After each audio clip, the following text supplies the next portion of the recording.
Get ready to feel the power. It's Colin Crandall, myself, Adam Rorta, here for another episode of MMA Power Hour here on Fight TV and the Hannibal TV. If you're not on the other one, which obviously you're not, go on over to the other one. Check it out. It's Fight TV, FITE.TV, and the Hannibal TV, just like the Hannibal that eats the brains. Hannibal the Cannibal. Yeah, the Hannibal TV on Facebook, and you can catch us over there. Make sure when you're on Fight TV to go ahead and hit the subscribe button or the follow button with MMA Power Hour after searching us in the search bar.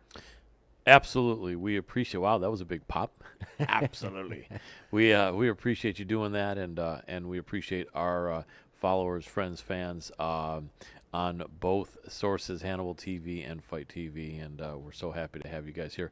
We've got a fun show in store, don't we, Dr. Adam Morono? Oh, absolutely. I'm going to help you out here a second. There you go. There we go. There's a little bit too much pop. Gotcha. Last time there wasn't enough pop. I appreciate it. Well, we were making up for that for you. Exactly. I appreciate it. Well, good. This is better for me, actually. Get a little see a little bit more of my face, although I don't know if that is better. Years ago it was better. Maybe it's worse now. I don't know. But we're really excited. We've got three great guests here. We're going to do a breakdown of this big upcoming UFC 269 event coming up this Saturday. That is going to be killer, isn't it? Only disappointing thing as we look at the odds there is once again a fight involving Leon Edwards has fallen apart with Jorge Masvidal falling off the card, I think, a week or two ago. And right. Leon Edwards is a badass. Leon Edwards is a guy. Of course he is. He's a guy that nobody really wants to fight. There's only nobody, except for maybe Hamzat. But then Hamzat really doesn't deserve that fight. You know, Hamzat's he's crushed some people, but not really the highest of high-level people. And so, just so you guys know, and I'm looking this way, I'm actually looking at the same thing Colin is right now. So, yeah. So basically, it looks like once again Leon will not fight, and Jorge was not able to fight, and that sucks. But the bottom line is the other fights absolutely make up for it with the main event, the much anticipated lightweight championship of the world, the champion from Brazil, Charles do Bronx Oliveira, going up against the Diamond Dustin Poirier. How excited does that make you?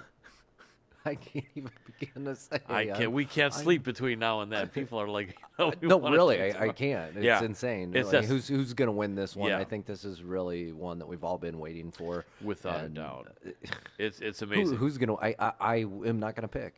The odds, that's very rare. I'm usually the one to go ahead and pick. That's true. Nobody else will. You usually do have a feeling in inclination. Now, what do you think about the fact that the champion is actually a slight dog here? That does happen, not a lot, but it does happen, and it's happening here. The sentiment, I think, is Poirier. I mean, Oliveira has looked very good, but Poirier has looked fantastic and arguably against slightly better opponents.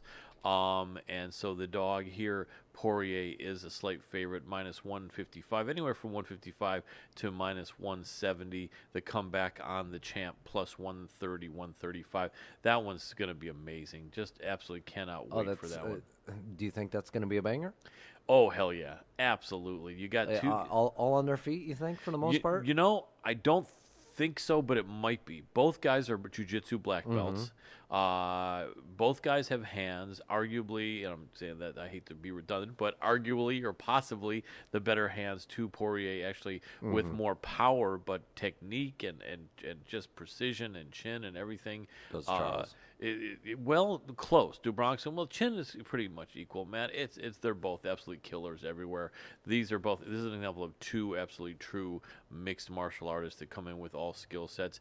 Undercard, the Lioness, Amanda Nunes, the GOAT, women's GOAT.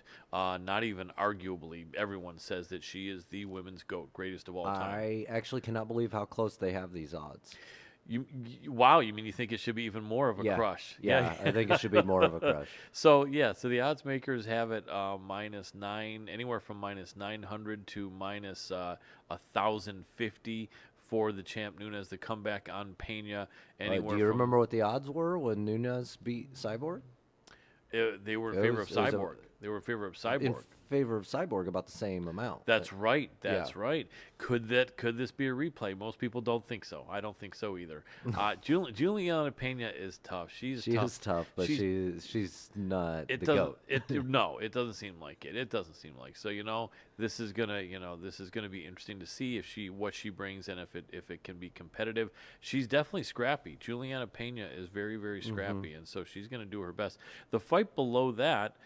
Jeff Neal. I'm surprised that one's still on.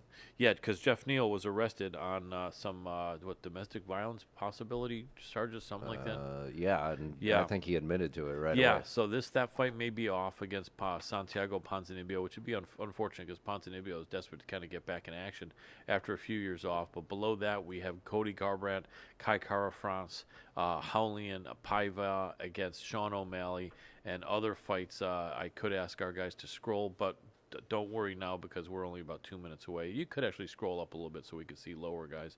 The other way. Sorry, scroll down a little bit. Stop. Okay, perfect. And then I'm glad I had our guys do this. Josh Emmett, our friend Josh Emmett, who we've had on the show many times, slight favorite here against Dan Ige.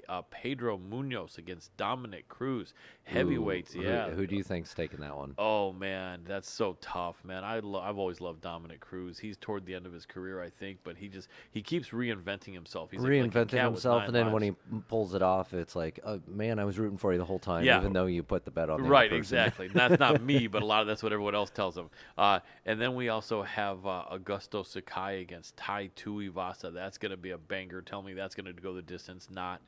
And right? And then we got Bruno Silva against Jordan Wright. Anyway, we're gonna go the full 30 seconds. That's what it is. The full 30 seconds or 1 minute of the first round. But anyway, we're about a minute away from our guest. In fact, if our guest is here, we would be willing to grab him, but I believe he is not. If I ask our producer Mike and our guys, nothing, not yet. Okay, so. He'll probably just pull him up on the screen when he's ready to go. Okay. We'll see him right there. That's fine. Okay. So you guys know out there, we are getting used to the new studio, working with a new team of excellent producers here, helping us out at Third Wheel Podcast Studios in Los Angeles. As you can tell, it's a real clean look. These guys do an excellent job. So just want you to know about that. If you are looking for any podcast services, I'm pretty sure you can hit them up. Yeah. But they're also getting busy from what I hear. That's it. You gotta act quick. And you normally don't want to be act quick, guys. You normally don't want to be the third wheel, but here at Third Wheel Studios, you end up super satisfied to be the third wheel because they make you the first wheel here at Third Wheel Studios. So absolutely fantastic. We appreciate them. And just so everybody knows out there, our show is brought to you by Lith Token, LITH Token. You can check them out, lithtoken.io. That's it. And then you won't be having to say, I owe this guy and that guy and this guy after you get into it, although no promises, right, Dr. Adam? No promises. No guarantees, right? You know what? Doing pretty good on the charts, I'll say that much. Without a doubt. What you can consider, Doc, again, since I don't have the Gmail on my phone, is to maybe see, because hopefully... I don't have access on this phone. It's a brand new phone. Is it rats? I have the same problem you do. Well, right we're now. going to have faith then. We both got new phones recently, me today. So, right, and so we're going to have... keeps asking me for things I don't have right now. Oh, man. I didn't have enough time. I got my phone 2 hours ago. Beautiful. It's a nice... beautiful phone. If you guys check this out, the wow. Samsung Galaxy S21 Ultra. Yikes, that looks beautiful. Oh, yeah. No, this is supposed to be the best phone. That's awesome. Well, nothing but the best. I'm having fun with it so far. Great camera. Yeah. You know what I realized is that Samsung, you owe me money. There we go. You know what I realized that our producer actually possibly could send a reminder over to. He's doing it. It looks beautiful. We really appreciate it. He's on it. One step ahead of us, Mike. We appreciate you and the other guys there. Who do we have with us as far as the associate producers here today? Harrison, good to see you again. James, first time, I think. I was here last time. Were you? Oh, awesome. excellent. James, Yeah. great to see you. Great to see you, Harrison. Appreciate you. And Mike. Okay, so while we're waiting for that first guest after this reminder. James was snuck over there watching last time. Were you? You were sneaking over on the side watching some football or something like that? I like to lurk. What did you have, the alert? I was lurking. Lurking, I like that. Always be a lurker. It's not We're always going to a have bad to thing. get you guys some mics. That's it. We could bring you guys in. I'll make you guys part of the show. That's how we do it around here. Just so That's you it. guys know, it's really free flowing. And we wouldn't copy the Howard Stern show in that we wouldn't try to make jackasses out of you guys. We would make you guys welcome members of the on-air team if Now, you like. Colin, speaking for me, and he shouldn't be, because I No, would love he to make might- a jackass out of everybody. That is your specialty sometimes, isn't it? Oh, man. As Elvis would say, can Hawaii get sticky? Every week. Got to stick that in, man. Got to stick yeah, that in. if you're- I thought about it for years without saying it on the show, and then I said, "Oh, that's one of the lines." Oh, I that love. I've got to do it every episode yeah. and annoy Adam. Exactly. You Gotta- know it gets gotta- under my oh, skin. Yeah. Oh, yeah. You love Elvis, though. Who doesn't love Elvis? You know what I mean? Of course, I love Elvis. He's Elvis. one of the reasons I got into running down to Memphis quite a bit. Actually, That's it. It's important, man. All those good times you had over there at the at Sun Studio, actually recording there. Had some That's fun. it. Man, oh man, I'll tell you. Man, oh, man. Man, oh, man. You are the man. You are the man. Well, listen. The first man. That's right. The first man of streaming and cryptocurrency. The very first man of everything. That is it. Absolutely. So, what I'm going to say, I couldn't even think of a good comeback on that. So, what I'm going to say is, if our guys would like to bring back the best, well, we don't want to say the website, but those fight odds, and then we can go back and break those down again, and that would be great. And then so. We're going to go a little bit more over this than we did in the last episode. We kind of, didn't have time to do it, but we're going to make sure we have time for banter between Dr. Adam Rorta and yours truly. And so if we're looking down the heavyweight fight, Doc, and it seems like there's a lot of lighter weight fights in this card, and you're good right there, guys. Actually, you know what? Who's also on the card? Yeah, more. Miranda Maverick, our friend Miranda Maverick, we've been on the show many times, is on the card. Alex Perez, who we've had on the show. Derrick Minner, who's on the show tonight. If you can go up slightly, Mike, on that so we can see who Derrick. There, perfect. And Randy Costa and Jillian Robertson's on the card. This is packed full of previous guests. We've had about a half dozen of these fighters in Saturday's UFC have been guests on our show, and some multiple times. Going to be really interesting. Randy Costa was not one of them, but he's a tough guy coming off that loss over Adrian Yanez, which is definitely forgivable. Yanez is a beast. Going to see how he does against Tony Kelly. He's the favorite.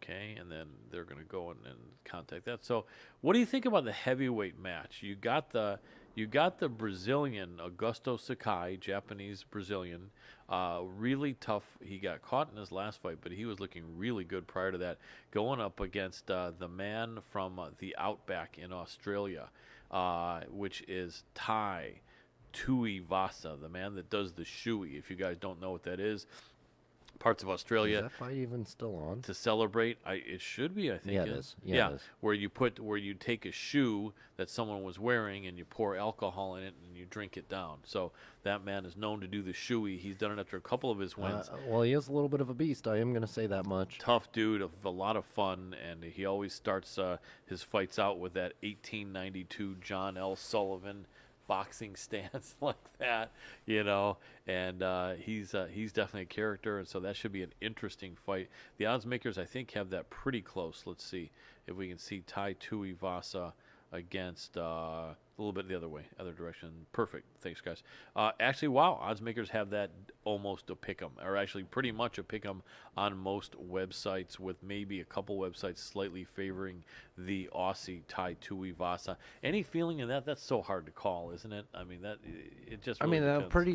pretty equal records. I mean, both Yeah. these guys are beasts. They're known for pretty much the same type of stand up, knock 'em out type fighting. Yeah. And Bam really, Bam. it is too close to call. Yeah, I mean, these it guys both is. have the same kind of record, same type Yeah. of presence on Yeah. UFC and the types of wins and losses they've had. Yeah, They're both one's 12-3, the other one's 15-3. I think so. They both could use a win though, because I think actually Tai is coming off a couple wins, I think, and Augusto's coming off a loss. Augusto is the taller fighter, rangier, and likes to maybe stick and move a little bit more, whereas Bam Bam likes to just throw those powerful bombs and has even though he's not as tall, he's got a pretty decent reach. And he's got a really good chin. It's going to be some fun though. That's going to be fireworks. 13-3 for Tai Tuivasa, and Augusto is 15-3-1. Yeah, very close. Really good fighters, and both have some good wins under their belts. You're talking about 2-inch reach difference, same size. These guys 1 pound difference. Okay. Exact same height. They're within 2 years of age. Oh, okay. I don't know why I thought Tai was Like shorter. this is going to be a banger. Somebody's getting knocked out, but Yeah. I literally give it a first round. Yeah, it could very well be.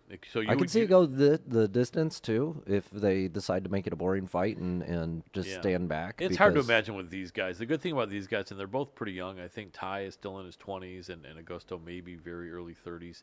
But these guys go for it. I really don't think. I don't think boring fight is in the dictionary for either of these gentlemen. So I don't think that's going to happen. Miranda Maverick. I think that's going to be the best bet of the night against Erin Blanchfield. We had Miranda on. We had Miranda on about a month or so ago, and I kind of called it when I said, when someone gets ripped off of the decision, because everyone knows, I believe every single media member cage side in her fight against Macy Barber had Miranda Maverick winning that fight, as did I, and they gave the decision to Macy Barber. And I asked her, I said, is it kind of really a thing when something like this happens, that the fighter is kind of really mad and wants to really put a punishment on their next opponent and be really decisive, or is that not really a thing? And she goes, "Yeah, I'm really mad." She said, "Yeah, I'm really really bad. I'm really mad. I was not happy with not getting the decision in a fight I felt I won." And so, yeah, Erin Blanchfield is tough, but I think don't get Miranda Maverick angry. I think she got married too, so she's happy, but she'll be happy and angry, and she's going to make a She statement. didn't seem here. happy at all when she was. I mean, she was happy to be on our show, but Yeah. No, she's not. Yeah, she's but I think she got married after her appearance on our show. So she's got that going, and she's fighting again what she loves, and great activity on her Instagram and other stuff. But yeah, no, she's gonna go there and put a punishment on Erin Blanchfield. I would almost say guaranteed, but you can't guarantee anything. But that's, I think, a really good bet. I think Miranda should be much bigger favorite than that. So you can get her right now at -135 to -140. In all honesty, I think late money is going to come on Miranda. So here's your chance to beat the line if you are inclined to bet. But if you are not, or haven't, or are really young, don't bet money you can't afford to lose. And unfortunately, most of us don't have any money we can afford to lose. So in that case, don't bet. But if you're going to, I really feel strongly about Miranda Maverick, as I know does. if you're gonna bet, you might as well go on over to Lift Token, check that out. But what about That Jillian Robertson? Yeah, Jillian, it looks like, is set up with kind of a crush fight here. She's had a couple losses in her last few fights, but where is she? I think, can you guys look a little bit, scroll? I'm not sure which direction she is. There she is, right, A a little little bit bit more. further. Yep, Perfect. Yeah, okay, Priscilla Cachoeira is not one of the better Brazilian fighters. All respect to her, she just isn't. And so this is the odds look like a crush fight. She's going to fight hard. I think if Priscilla loses this fight, she may be losing her job with the UFC, and I always hate to see anyone lose their job. She has a better record. Yeah, she does, but nowhere near the competition. I think anyone that Priscilla Cachoeira has beaten doesn't really have a winning record themselves. So the odds are merited here, although Priscilla's going to be fighting hard. But Jillian's coming off 2 losses, is it? I believe so. Yeah, and then I think she may have lost 3 out of her last 4. We're or rooting 5. for her. Yeah, we're rooting for it. I hope but the odds makers say she's going to win easily and win going away, and I think that could very well be the case. Derrick Minner against Ryan Hall. How interesting a fight is that? We're going to talk to Derrick here in about an hour and 5 minutes about that fight. But so here's that matchup, because I know some of the more undercard guys you're not as familiar as I am, Doc. Ryan Hall is an interesting guy, just about your age, a year younger. So he is a guy who is unique because his body doesn't look like a fighter. He doesn't strike at all. He doesn't wrestle that much. But he's a high-level jiu-jitsu guy, really good with leg locks. And he will roll into you because he doesn't have the wrestling. He'll roll into you to get your leg. And he's tapped out a ton of people. In his last fight, he fought a very high-level young guy, Ilia Topuria, who avoided the leg locks and just beat his face in and stopped him. And the question is, can Derrick do that? I think Derrick can. I think, Ryan's lost a little bit of a step, and I think a lot of guys are learning defense against the leg lock. It's not as easy to learn as some may think, and if you make a mistake, you really don't. You see if I can say this without butchering the English. You want to tap if someone has a leg lock in. You don't want to be the guy known for not tapping to leg locks and having your legs mangled, because it can take a long time to recover.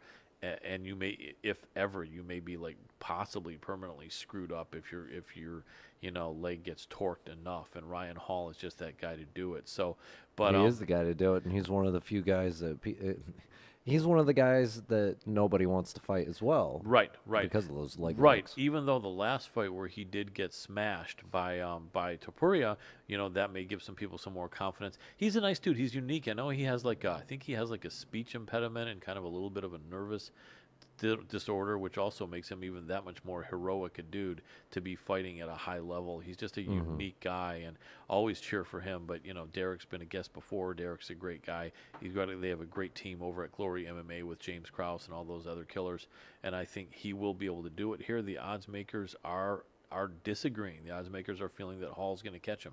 I don't think so. I think Derrick can make this happen, and I think he will. So I think there's some good value in that bet. Alex Perez on Team Oyama, former title contender, making his way back into contention, is a very big favorite against Matt Schnell, and I think deservedly so. He's going to do great. I spoke with Alex, and we have come to the conclusion that more than likely he'll be able to come on our show next week or the Perez week or after. Schnell? Perez. Okay. Yeah. And so we're going to talk to him after hopefully his victory on Saturday to confirm that. Eric Anders also has been on our show. Really tough guy. Slight dog against Andre Muniz. And then going up a little bit, if you guys could, or I guess scrolling. Let me see. If I say the other way. So this, okay. So is what you just did scrolling up or scrolling down, Mike? I guess scrolling up, right? Yeah, so okay, good. Okay, so I'll say that right. Okay, so there we're good there. Jordan Wright, the Beverly Hills Ninja, a huge dog to Bruno Silva. He's a tough guy, but Bruno Silva is tougher. Bruno is just a guy that wins people money because he keeps winning, and even in the last minute, if he's losing, he can pull a rabbit out of his hat and win. So he probably does beat Jordan Wright, although Jordan's a tough and tricky dude. Munoz and Cruz. What an interesting fight. Cruz is not 40, but I think he's like 37 or 8 or even 9. He's been in this sport for like 17 years. The man's had 4 or 5 knee surgeries and keeps on coming back. And at some point, his luck's going to... 36. 36, okay. At some point, his luck's going to wear out. I hope it doesn't. I like him. He's a really cool dude. He's a great commentator. Slight dog here against Munoz. The winner is really in the thick of things. Even though Munoz came up slightly short to Jose Aldo, he's still a super, super tough guy. Dominic Cruz, though, so tricky and so intelligent and skilled and such a veteran. Who knows? I'm cheering for Dom. Nothing against Pedro. But it's going to be it's going to be an interesting fight. It may not be that amazing. It may not be that action-packed, but it's going to be definitely a technical fight, and I'm anxious to see it. Josh Emmett, this is a big one. Dan Ige, the Hawaiian, both are killers. Ige's just come off a fight where I think he was the dog and pulled out a big win. I forget who it was. Was it against not Joe Selecki? It's a different weight class. But he beat someone who was on a really good streak. And Josh Emmett, is in the thick of things. And so if you can scroll up a little bit, Mike, so I can see that a little bit more, please. Thank you, brother. So they do have Josh Emmett, a slight favorite. I think late money will be coming on Emmett. Maybe, maybe not. It's hard to say how you beat the line on this one. But, Josh is a great, great guy. We've had him on the show for about 3 years now.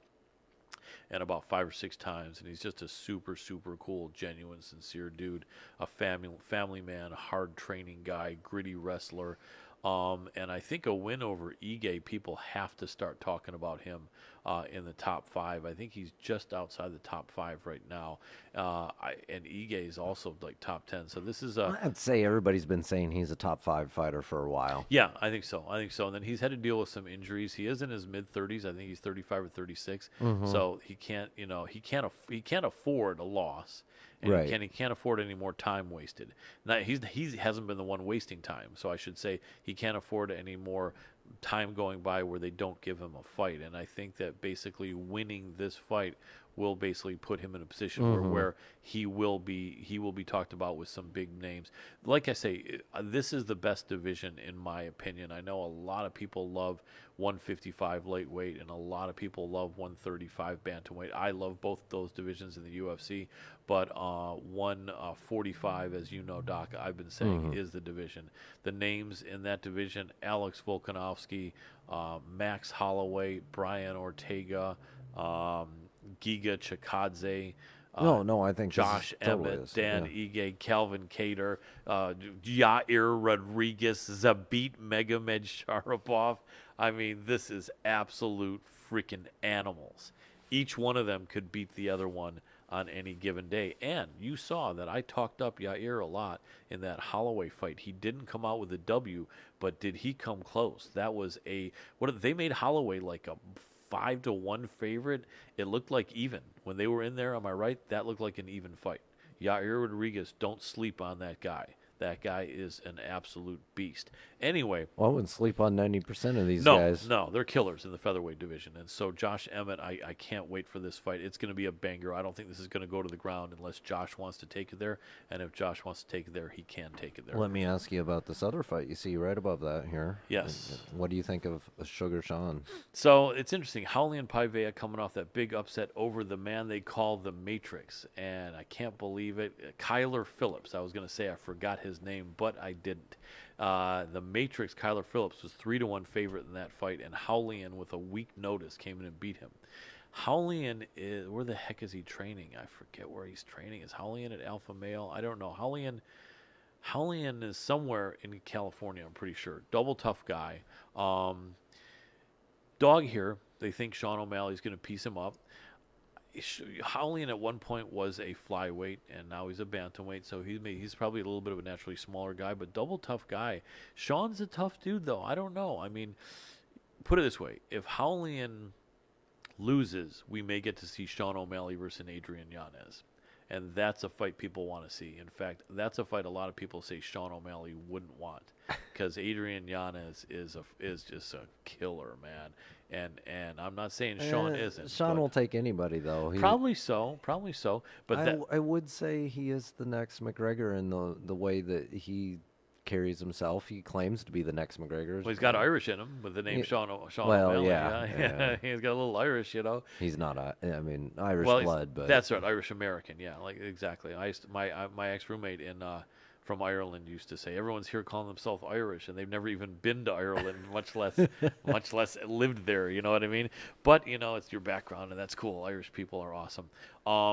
So I think Raulian's got a chance. I do think Raulian Paiva does have a chance. I think the odds makers have it a little too far out. Yeah. I think it should be closer, but I still give it to Sean. Probably so. The Sugar Show is going to probably stay on the road, and his reach and his speed is superior to most. Kai Kara France and Cody Garbrandt.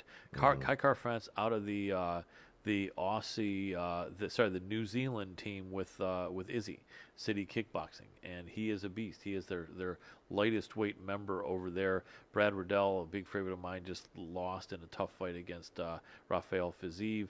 And so that's, they're going to be coming out fighting hard from City Kickboxing to avenge that loss, not with the same fighter, but to try to come back and get their team on a winning track. And Kara France, slight dog to Cody Garbrandt. But, I understand that. Well, because I think this is at flyweight. I think Let's check. This is finally the first fight that Cody Garbrandt is having at flyweight. I believe it is. I'm pretty sure it is.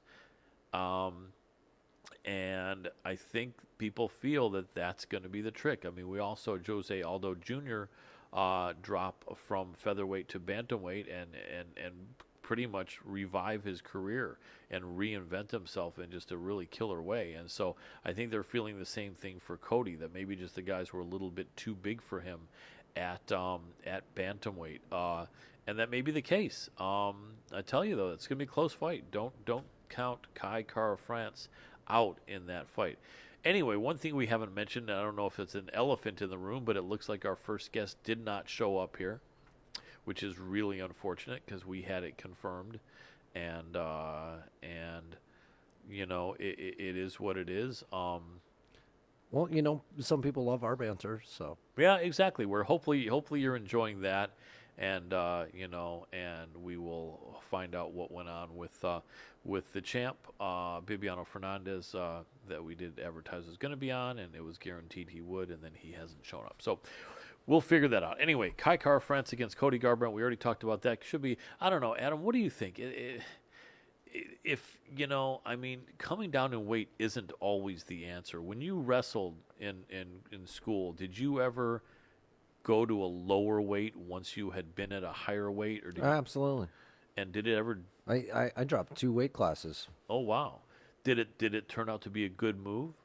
No, it was a horrible move. Okay. I ended up in the hospital with kidney damage. There you go. Yeah, there you go. That's a Right. horrible. I mean, I could have done 1 weight class, and that would have been great. Okay, but the 2, yeah, actually, I improved. Listen, if you're dropping weight, go from heavyweight to lightweight. I don't think that's necessarily going to be the smart move. Right, for sure. But any other weight class, really, if you're dropping, you're going to have the strength over the people below you. Now, you got to be careful because there's a certain area where strength has less to do with anything. Right, diminishing. And speed, you get the down to the flyweight zone. Right. Speed matters more. It Yeah. really does. Yeah, that's really strength, true. Strength is great and all, but that speed, when you start getting into takedowns and in the case of MMA submissions, that speed has everything to do with it. Yeah. Well, and then and I agree, especially the lower weights, and Jose Aldo was an example though of the reverse. Although it was a weight class move, 1 division higher, he went from featherweight to bantamweight. And if you notice in his fight this past Saturday against Rob Font, he looked way bigger. And even though Font was faster, Jose Aldo being so much bigger, it looked like his punches of Font didn't really bother him. I mean, he literally looked like he was like 15 pounds heavier. That's exactly what I'm talking about. That's So the when goal. you go Right. up though, you don't, even if you look bigger, Right. you're not going to be as strong. Right. So that's the point. As you go down, You you're are going to have yeah. more speed going up in weight. Right. But So then, you have the advantage. So you got to figure out the weight class that works for you and your style. Exactly, and that's what we're going to find out with Cody Garbrandt against Kai Kara-France. Mike, can you scroll up a little bit more now? Appreciate it. Okay, so yeah, Jeff Neal. I mean, the fact that every sports book still has it, could that happen? Could a guy be up on felony charges and Oh yeah. fight on a Saturday night? I Oh guess, yeah. Paid bail. I guess that's right, huh? Pay It's bail. I mean, is it in the same state? possibly. where does Jeff probably, live? Probably not. Jeff lives in Texas. Oh. Yeah, so Vegas probably doesn't care about that, maybe, or you know, he might have been in Vegas already when that happened. I don't know. it's hard to say. But I we didn't had, follow too closely. I Yeah. just saw the headlines. And We I was had- like, we- man. yeah, we had Jeff on the show a couple of years ago when he was really killing it, and we were always happy to have him back. He just never had the time apparently to come back, and unfortunately he's been losing ever since, and and now it's in big trouble. But For all you guests out there that miss our show, just so you know, you are almost guaranteed to lose your next fight when you miss it. it's very strange. I mean, It is strange, but it happens. I think we're a good luck charm in a way. I think Yeah. because we have good karma, we respect you. We always make the guests the stars of the segment. We always want to try to connect you with new fans and get to know your backstory and to get to really try to help your career. That is our goal. We both have tremendous respect, both of us having been lifelong martial artists but never fought professionally. Having a lot of respect for you guys that do, and it's weird. We have I mean, really, we have a guest on, and it's like you make the chefs in the kitchen start cooking, and we start going back and forth for a half hour instead of having Yeah, you on, and that's it. and the energy just turns into boom, you lost. That's it. It's weird. It's weird, So we're not, but nevertheless, we don't wish anything bad on. No, on- we don't. We don't. we don't wish anything bad on any It's, fighter. it's just but- something that happens. Colin and I talk about it quite a bit because we notice it, and it's like, Yeah, huh. exactly. It is a reality. Right. It's a real thing. Speaking of which, it's interesting. Most of you guys know in media that even with ESPN and I think even with Joe Rogan, I don't think people are getting floated money much for being on someone's show in the MMA world. And so In the MMA world, most people, okay, first off, they're not getting floated money. Right, But what is happening is exactly what we're seeing. It's just most people don't promote it beforehand. And if they do, they have a long list of people, and then half of them show up. Right. In fact, so Ariel and Brendan Schaub, Luke Thomas, yeah. they had a falling out specifically over the guests being so difficult and one of the other ones working harder to get them. Interesting. And it became a whole issue. And it's like, just live with it, guys. Yeah. This is the world of MMA. If you can't carry a conversation and, pull out a joint if you have to. Come on, chill out. It's really true. I mean, it's interesting. And I guess the point I was making, Doc, was that it seems like if there's enough prestige and it's one of the best shows, and there's not enough spots on Rogan's show or ESPN or Ariel to have all the fighters that want to be on their show, right?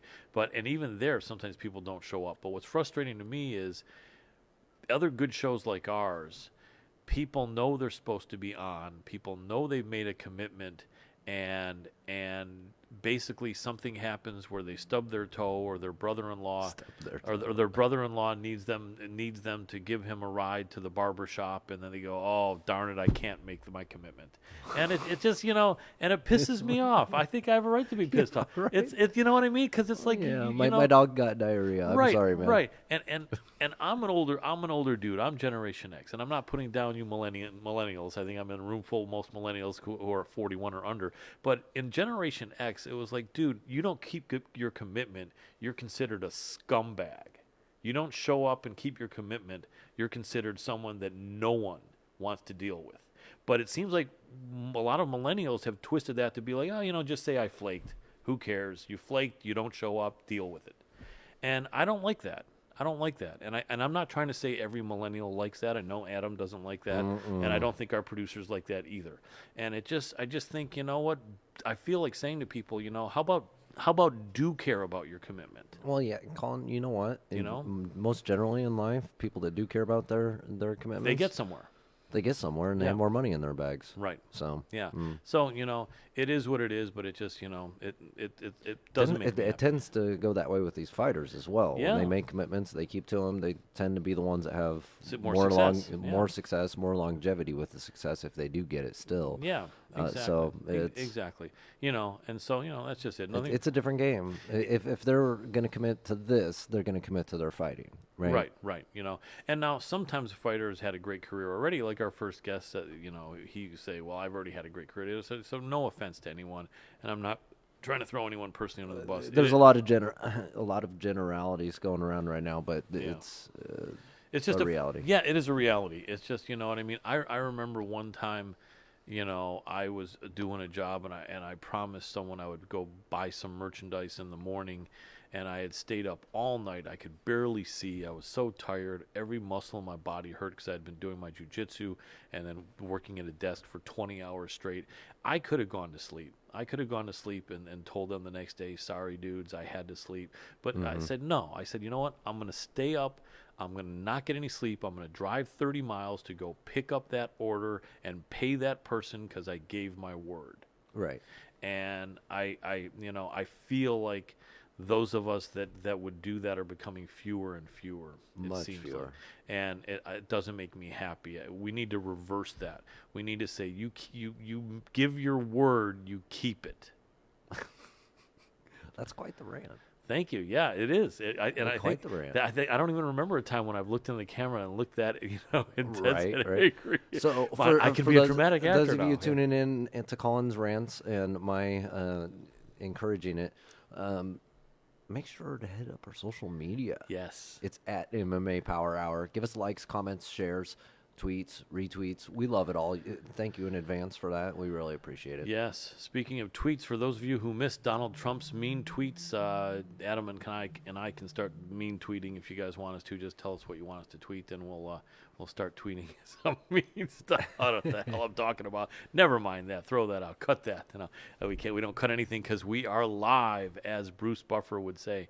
Do you guys know when Bruce Buffer started out doing the ring introductions in the UFC, no one knew who he was. His brother Michael Buffer was already a really rich, famous guy with a great tan and great hair and doing boxing announcing, making millions of dollars for saying, "Let's get ready to rumble, 12 rounds in the welterweight champion." Anyway, and people are, who is this? Bruce Buffer. He's nobody. No one cares about him. He doesn't have any money. No one knows him, blah, blah, blah. Oh, and man. now it's reversed. Now more people know Bruce Buffer, I'm pretty sure, than know Michael Buffer. And I'm sure Michael's fine with that. He's still killing it with his boxing and made a ton of money. The interesting thing about those two guys being brothers, funny enough, was they only found out, I think they only met each other when Bruce was like 30 and Michael was 40. This is like they only met each other like 25 years ago. And it was weird because I think one was adopted out or something like that. And, and then Bruce saw Michael doing boxing announcing. And he said, "That's weird. His name is Buffer." And then they said, "Yeah, that's your brother." His parents said, "That's your brother." And then he said, "He is. I got to meet him, And I think they've been working with each other. In fact, I think Bruce was Michael's manager for a little while, managing his affairs. And then all of a sudden, Bruce is the MMA guy, and he made good. Anyway, our next guest hopefully should be popping up in about 3 minutes. So we still have about 2-3 minutes. Amanda Nunes, Juliana Pena. Yeah, that would be a huge upset. Juliana Pena is more of the wrestler, Doc. If she can take Amanda down, I think that everyone knows that's the Even only. if she does. Even if she does, Amanda's a black belt, but I think Amanda likes being. Yeah, I just rolled my eyes at that. Yeah, right. It's a big if. It is, but and the interesting thing is, we're not talking a gold medalist wrestler. here, No, exactly. Yeah, and that's another thing is that's unfortunate is the women's collegiate wrestling opportunities up until now have really been. I was going to say they're starting to get better, but They are starting, but there used to be none. Either you were going to be high school working toward the Olympics, like a Sarah McMahon, or high school was it for you. Mm-hmm. And so that I think now that there starts to be more opportunities, we'll see some even better, super high level wrestlers like a Tatiana Suarez. Mm-hmm. We already see Carla Esparza. But yeah, if Juliana, Now, Tatiana, when are we actually going to see her? we're waiting. She's been out of action for 2 years now with injuries, and during the 2 years, she said her return will be at flyweight, and I think she actually had something scheduled, and then it fell off because of injury. One of the things I want to say, absolutely. What was the injury again? I'm trying to remember. It was I think it might have been a knee or something. I don't know. I'm only guessing here. But one thing I was going to say is as hard as these fighters train, like a lot of people that don't know will get really pissed off. We're all disappointed when a big fight falls off, but a lot of times people will see a fighter that's getting injured a lot. I mean, the bottom line is these are nagging injuries. Even if you're a healthy 25-year-old fighter, you train so hard, these injuries can flare up, and it's really legit. Well, of course, it's legit, and there's a certain balance you have to find. The championship fighters always find this fine balance, Right. and they know how to keep themselves from being injured. Right, And they know the difference between pain and injury and what's going to really make that difference, Colin. And I know this as a wrestler. When I got put in the hospital, that was a big learning experience for myself because I had to learn the difference between pain and injury. Right. And I think a lot of these fighters don't really ever learn. Yeah. I mean, it's also possible They push themselves just a little too far. Yeah. And yeah. I get it. I get it. There's a certain champion mindset Right. that it takes, but you have to be careful. And part of the champion mindset is understanding the differences between pain and injury, and not what your physical threshold is, Right. but what the physical threshold Right, is. because you can push through pain, but you don't want to push through injury in your training. You don't want to exacerbate or cause an injury Right. by pushing through the pain. I And agree. you have to know that difference. I agree. And, I think, and not to give excuses to fighters, but I think there's some fighters that just structurally are less fortunate and have, and just have a nagging injury that just puts them out of their career. I know. Well, genetics has so much to do with It the, does. the fight world and just Yeah. athletics in general. It's Yeah. a huge thing. I Yeah, mean, it really is. just imagine where we're going to be when we all start cloning Yeah. people. Oh, yeah. Man, you get rid of this one version of yourself. Here, my better version's here. I don't know, but... One of my friends actually has a clone dog. It's pretty weird. Oh, wow. That is wild. Yep. It looks just like their other dog. Yes, Nice. exactly. That's amazing. Would you want to have a clone of your dog? That would be wild, wouldn't it? I talked to my girlfriend about this actually after I came home and said, "Oh, I met a cloned dog," and she's like, "Yeah, we can't do that." I'm like, "No, we want it. We're doing this." We'd love She's to like, do that. "No, She no." doesn't want it? No. She wouldn't want doubles of the one that you guys have, or maybe she would, or she has her reasons, I'm sure. No, we talked about that. She does want doubles of the same dog, but there's ethics involved, Right, that's true. You're right. That is especially true. with dogs. That is true. Well, it's a dog's life, as they say, whatever the hell that means. But it's a good life, I think. But ethics, what are those? Give me a clone dog. I want one. Absolutely, man. A clone. I remember for a while people were calling each other a clone as an insult. I forget what that was supposed to mean, but everyone was saying a clone. Oh, I'm not a clone. You're a clone. You clone. I think it was like 12 or 15 years ago. But anyway, so yeah, Juliana Pena has one method of victory, really at getting the fight to the ground. She's not going to be able to stand and Is there a second guest trade. not showing too? you, They said that they're having trouble logging on their phone, so I'm just resetting them. Oh, okay. Oh, cool. Okay. Good. Appreciate it. So, but if Juliana Pena gets on top, it will be interesting because Amanda can defend herself off of her back. I'm sure she's just gotten better and better as years go by. I remember in boxing they used to say once you win the title, you become 25% better because you just have that much determination and belief and more pride in your belief in yourself and wanting to defend your title. Like a lot of champions say, hey, someone's coming for this, trying to take this away from me, take away my livelihood, my income potential, and my glory, and they don't want that. So I think that Amanda's game is just so good. I think Juliana is slightly younger, but Amanda's not old at like 32 or 33. Right. I think, and so, but if Juliana gets on top, I mean, it's going to be, anything can happen. And Juliana is a good fighter, really scrambly. I forget which one of our fighters mentioned that she has a lot of movement on the ground and she's really slippery and she's got some good strength. So it's going to be interesting, but that would be a huge upset. I don't see it happening. But you never know. We'll see. What's going to be interesting is if Kayla Harrison does come over from the PFL. And if so, there's no 155 division in the UFC, and I don't think they'll be creating one for her. So she'd be at 45. She did look good in her 45, I think, one featherweight appearance in a dominating win. I think it was over in Bellator or something, although it may have been in the PFL. But obviously, everyone's saying she'll be coming for Amanda Nunes' 145-pound title with Felicia Spencer retiring. And by the way, Felicia, you were awesome. What a great career. What a great diplomat for MMA fighting and women's MMA. And we were privileged to have you on the show, I think 3 or 4 times over the last couple of years. And so, but with Felicia gone, who's there at 45? They cut Megan, so you got Norma Dumont. You got Amanda. Holly could fight at 145, but she's like 38 years old. Not that she can't fight, but she's been not looking as great as she once was, unfortunately. And so essentially, if Kayla comes over, she's gonna fight maybe one of those girls and then have a title fight, or maybe not even. Maybe come right over and have a title fight. Has that ever been done, Adam? Neither of us probably have that much of an encyclopedia brain, but I wonder if anyone's come over to the UFC and their first fight in the promotion been a title fight. Did that happen with Michael Chandler? No, Chandler's first fight was against Dan Hooker. It's got to be rare. It's happened. Can you think Tanya of Evinger. Evinger Tanya Evinger. against Cyborg? Yeah.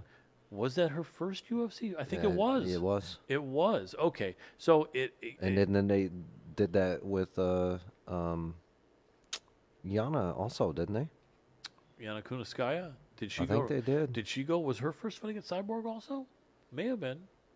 It may have been. Maybe. I'm not sure. But Tanya for sure was. Tanya yeah. for sure. So it's rare. It is pretty rare. And then the other thing that people are talking about is both Amanda and Kayla are American Top Team products. Although I think maybe Kayla's moved on to a different location of American Top Team.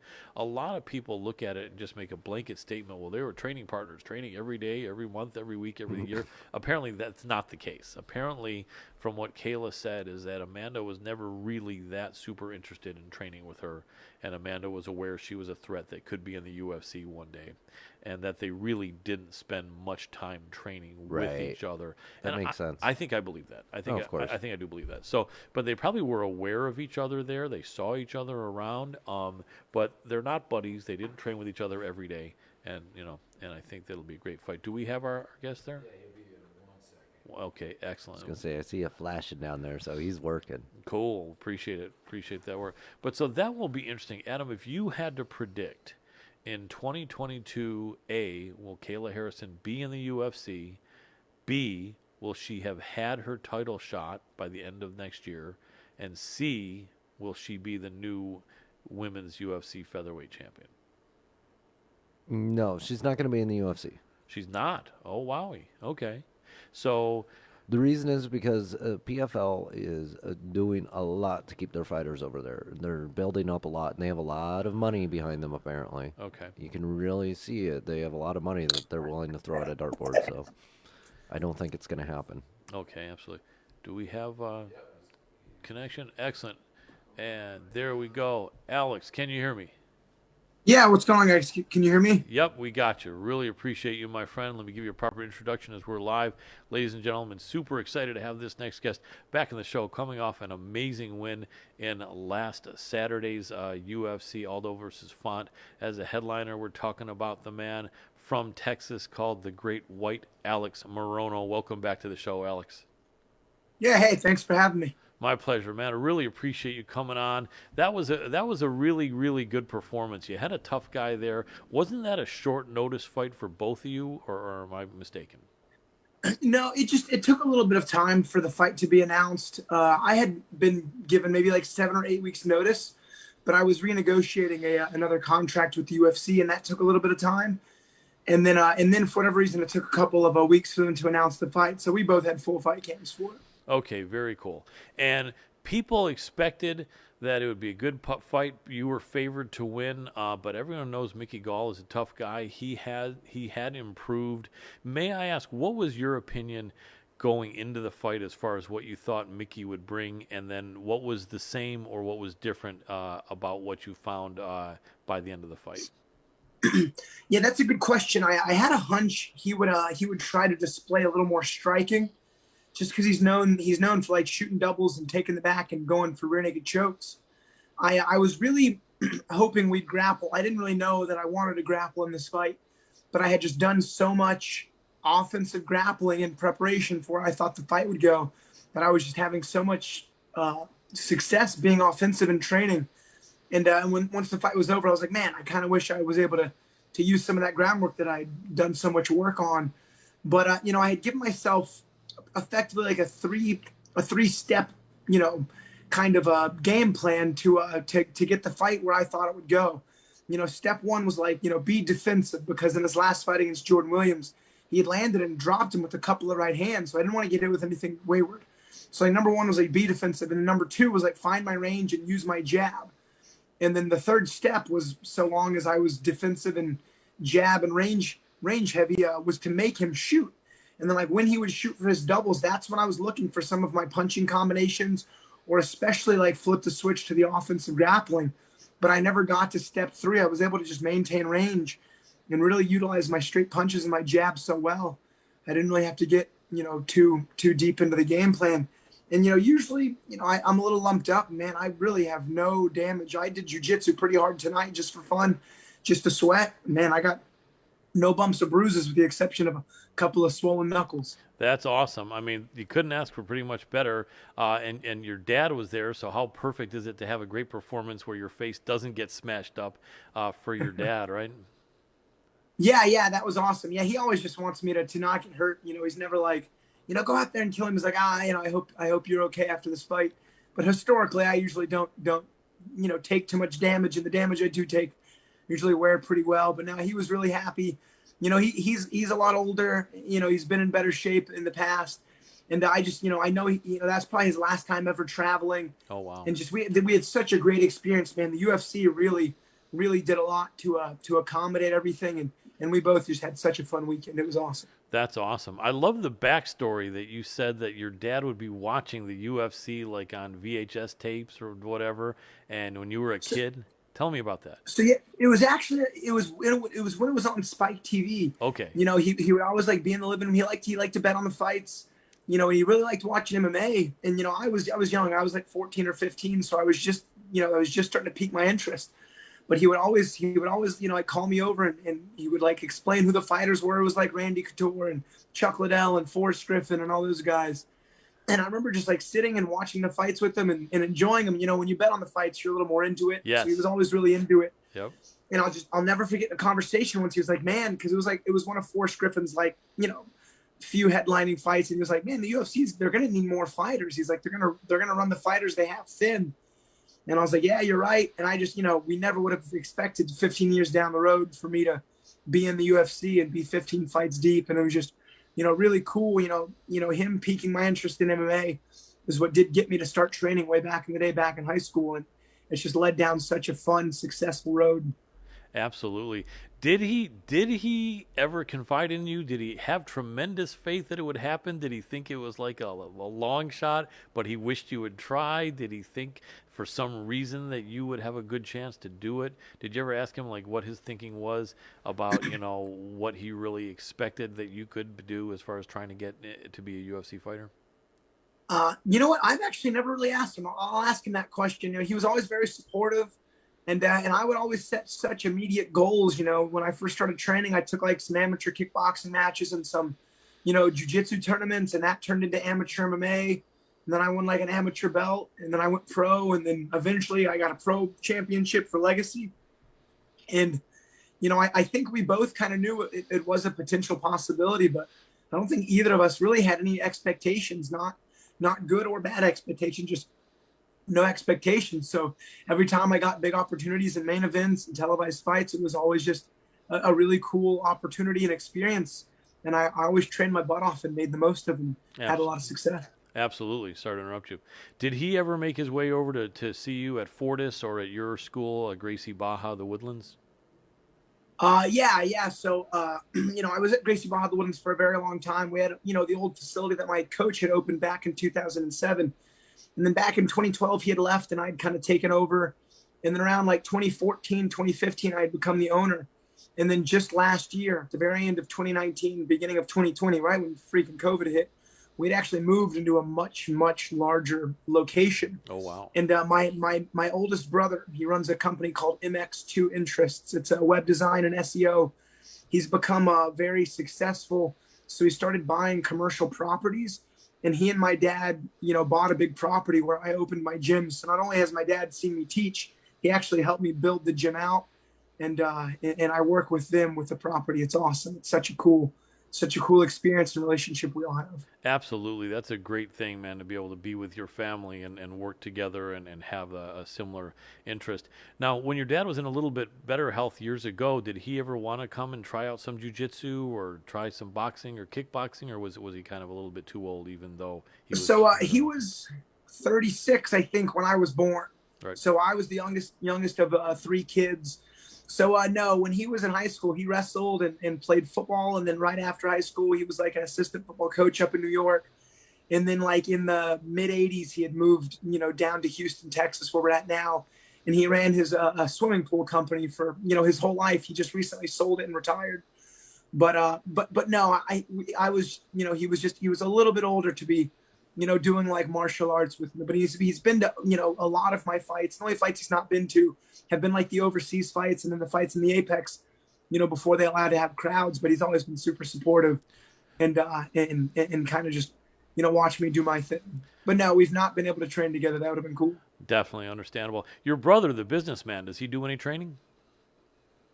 He's come to the gym a few times, but I just don't think it's as much for him.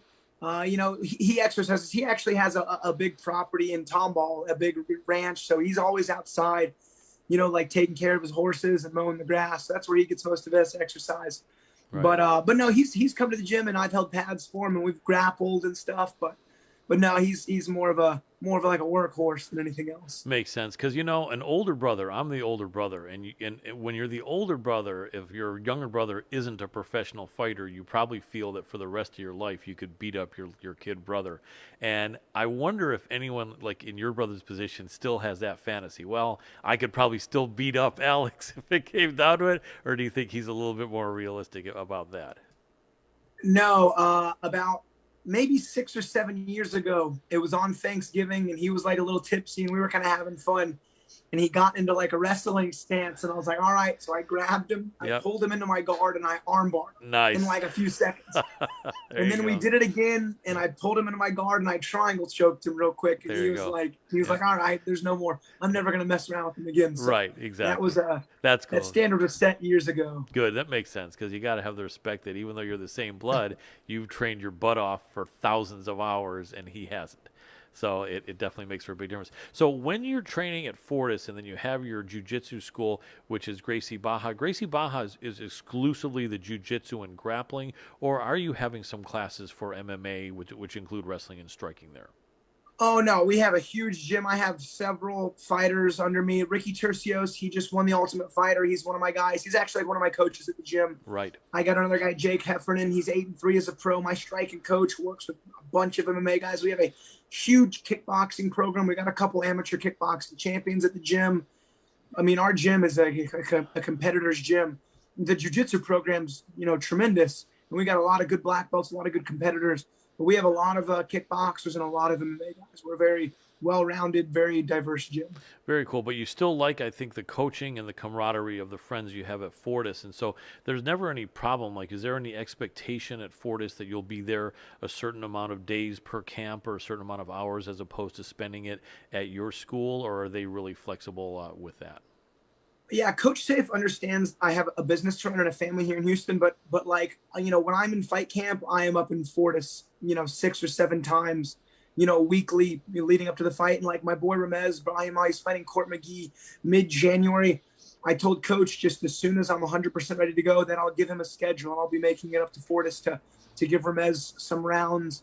But no, I love Fortis. The coaching is as high level as I can hope for. The training partners are all super high level. That's definitely an aspect of my game that I need. And all of the tools and work and lessons I learned there, I bring back home to my gym. And I like coach my coaches on how Coach likes to coach. I mean, it's awesome. We all would learn and grow so much from it. Very cool. So Ricky Tercios, that was an amazing win going a few months back where he won the Ultimate Fighter. Anything scheduled for him yet? Yeah, he's looking to fight in a quarter 2 of next year. He had the 2 fights in the house that were wars, and then he had his finale that was a war. He had back to back, 3-round bangers, and his body just needed some time to heal. I think his mind needed some time to rest. Like, I know he's been visiting his father in South America, and he's been enjoying his time off, and he's gotten back into training in the last couple weeks. But I know he had a couple of things he needed to heal up, and he really, he needed some time off. I liked seeing him take some time off. For sure. What weight division is he in again? He's a bantamweight. He fights at 135. Very cool. Speaking of bantamweight, what do you think about this card? I'm sure you're excited to watch this card on Saturday, and I'm curious to get your opinions. I think that Cody Garbrandt is finally going down to flyweight from bantamweight to face Kai Kara France, one of the city kickboxing guys and teammates of Izzy. Now, I mean, if you looked at that Jose Aldo fight against Font, first, am I wrong, or did it look like they were in 2 different weight classes? Man, dude, Aldo's just ripped. He was a big 45er, and he is shredded for 35. And, man, I've actually been a big fan of Rob Font for a while. Yeah. His boxing is so crisp. He can mix his wrestling in with his striking just perfectly. I love everyone loves Aldo. He gets, he's an OG.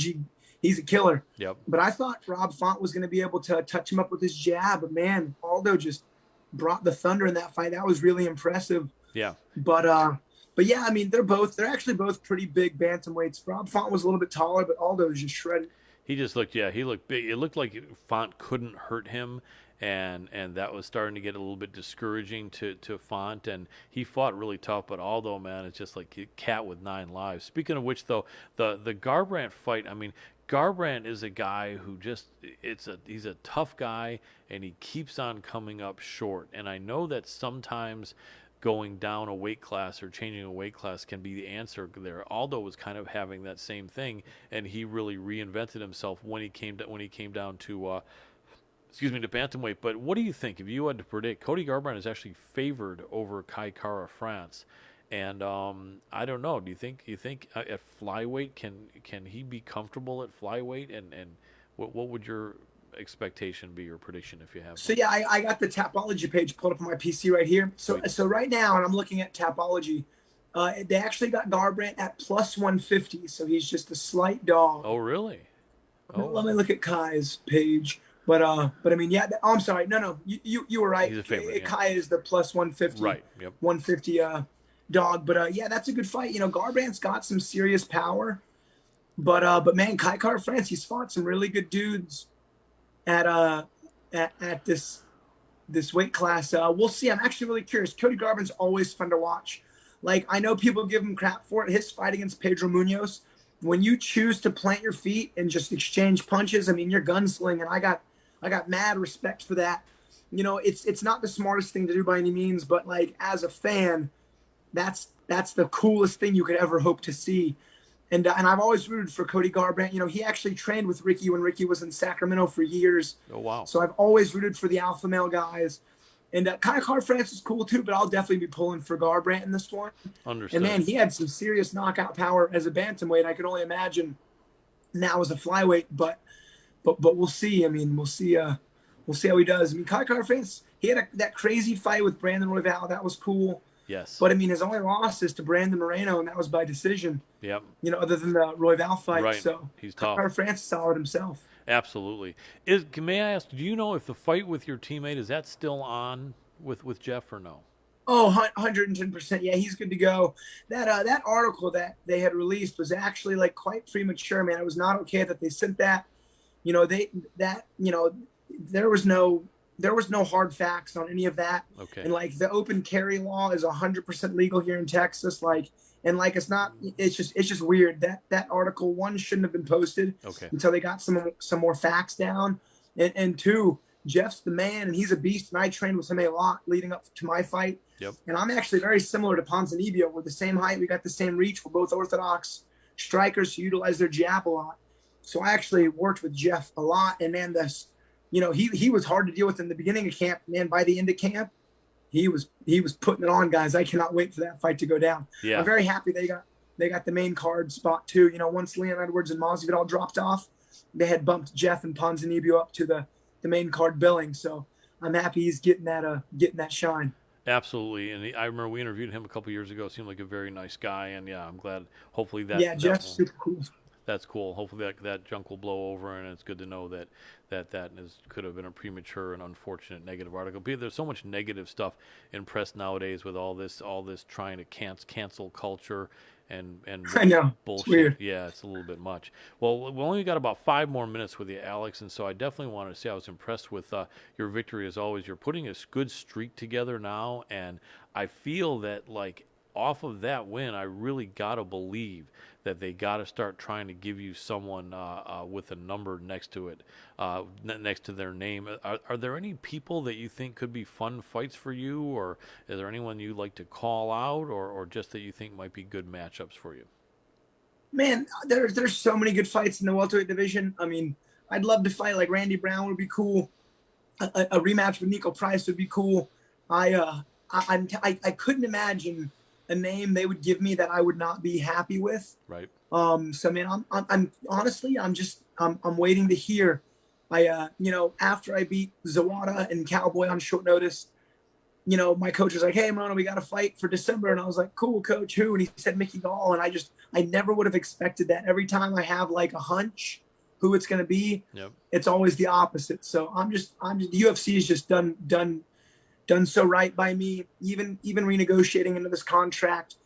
You know, I had a number that I was going to ask for, but I let them offer, and they offered more than I was going to ask for. So, I mean, nice. You know, I really like working with this company. They pay me well. They re-signed me for the 5th time, which is awesome. So I told them I'm ready to go whenever. Send me the name, send me the contract, and I'll put the ink on the paper. Very cool. You know, our staff, we always try to bring some comedy sometimes to our shows. Everyone likes comedy. A lot of fighters have a good sense of humor. I know you do. I know that in our breakdown of your fight last week on the show, we looked at the odds and we said so Alex is favored, and we said the only question is, how does Mickey have the gall to feel he will beat Alex Morono? Oh yeah, I'll tell you, my striking coach and I, his name is Matt Wald. He's awesome. We spend every fight week together. We've done every fight camp together. He's my striking coach. We had a lot of gall puns. Nothing like too insulting. Right, but right. He got to. Steven Seagal. I mean, just every bad pun you can think of, we probably went through. So exactly. I appreciate the gall comedy. Yeah, absolutely. It was fun, and it was great to see you do well as usual. And it's going to be great to see you continue on. You know who's on a streak, and I think you beat him in a fight a couple years ago, is Max Griffin. You won that fight against Max, right? Yeah. That was a good fight. I won a decision, pretty clear cut. Man, in the second round, I kicked him in the face and then hit him with clinch knees and spinning back fists. I threw the kitchen sink at him and could not finish that man. He is like the Terminator. But yeah, ever since that fight, man, he's been on a tear. Yep. It's been fun watching him be successful. Absolutely, both of you are great, and and maybe they won't make that match because I think you both are such great prospects and new blood in the division, And I tell you what, it's like, Leon Edwards is constantly wanting someone to fight him, but then he's turning down 90% of the people. And then, and then I think Hamzat offered, and then Leon didn't want that. And, it's yeah. So it's really kind of interesting. I mean, I guess, people got to be smart, and, it's an interesting world, the fight world, because there is business involved, and it makes sense that people are saying that I'm going to take any of these guys, and then someone comes in that they don't want, and then they'll say, well, anyone except for that guy. But then again, Hamzat's got to earn his way into it. But man, it seems like with these guys from that area, Dagestan and Kazakhstan and stuff, and like that Fiziev fight against Brad Riddell, I was pretty confident Riddell was going to win that, although I knew it was going to be a tough fight. But I know with your background in striking, and I've never been a professional fighter, but I started to do karate when I was a little kid, and I know that if you see someone starting to move to their right, it was just so perfect of Fiziev to do that spinning back kick with his right leg, or spinning wheel kick rather, with his right leg. Was that any sort of a mistake on Riddell's part, or was that just a great technique and choice by Fiziev? So no, man, if anything, Riddell, his back was against the cage, and Riddell was moving to his right. So he was moving to Rafael's lead side. I mean, he was circling the safe way, but just into that spinning hook kick, man. I mean, that was high level striking. I mean, what are you going to do? That was awesome. That was awesome to see. Was the stoppage too soon at all? Because it looked like he was kind of shooting, although that may have just been instant. No, I think Riddell actually, his hand came up. I think he was telling the ref, he's like, "Hey, man, I'm rocked. I'm done." I mean, I don't know, but that was not a bad stoppage at all. Right. I don't think anyone disagreed with it either. Makes sense. So in the last couple of minutes, we have any predictions for the how about the main and co-main? The main is so amazing. In fact, the co-main, everyone's got Amanda Nunes. Maybe 10 seconds is if Juliana can get on top on the ground, that's her only method of victory. Even then, probably not. What do you think? Well, I mean, just Valentina out-grappled Pena so easily, and armbarred her. I mean, I'm not going to sit here and say anything bad about Juliana Pena, right. But Amanda Nunes is just the best female fighter to ever do it. I mean, knocking out Ronda and just, beating up Misha and knocking out Holly and then knocking out Cyborg. I mean, she's just a different animal. Yeah. I think she finishes Pena in the first 2 rounds. Yeah. And then, man, I'm a huge fan of Charles Oliveira, but I'm an even bigger fan of Dustin Poirier. Yeah. They both put in their work, but I think Poirier wins this fight. I think we're going to get a new champion.